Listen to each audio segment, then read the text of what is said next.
Wrapper Hannan মুক্তি পেলেন। কোটা সংস্কার আন্দোলনের মধ্যে আওয়াজ ওঠা গান গেয়ে পরিচিত পাওয়া তরুণ র্যাপার হান্নান মুক্তি পেয়েছেন। আজ মঙ্গলবার বিকেলে নারায়ণগঞ্জ চিফ জুডিশিয়াল ম্যাজিস্ট্রেট আদালত তাকে মুক্তি দিয়েছে। গত 25 জুলাই নারায়ণগঞ্জের ভুইগড় এলাকা থেকে হান্নানকে গ্রেফতার করে ফতুল্লা থানা পুলিশ আদালতে তোলার পর তাকে 2 দিনের রিমান্ডও নেওয়া হয়েছিল। শেখ হাসিনার পদত্যাগ ও দেশ ছাড়ার পর গতকাল সোমবার রাতে জাতির উদ্দেশ্যে দেওয়া ভাষণে রাষ্ট্রপতি শাহাবুদ্দিন বলেন, বৈষম্যবিরোধী ছাত্র আন্দোলন ও বিভিন্ন মিথ্যা মামলায় আটকসহ সব বন্দীকে মুক্তি দেওয়া হবে। রাষ্ট্রপতির ঘোষণার পরের দিন হান্নানকে মুক্তি দিলেন আদালত।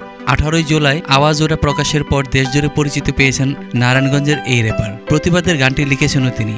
হান্নানকে গ্রেফতারের নিন্দা জানিয়ে নিউ ইয়র্ক ভিত্তিক সংগঠন artist at risk connection ARC ঢাকার নির্মাতা, সঙ্গীতশিল্পী ও অভিনয় শিল্পীদের মধ্যে মুস্তফা সরোয়ার ফারুকী, মাসুদ হাসান উজ্জ্বল, প্রবর রিপন, সোহেল মণ্ডল, সুমি, জেফার রহমান, ইমতিয়াজ বর্ষণ, খায়রুল বাশার সহ আরও অনেকে সোচ্চার হয়েছেন।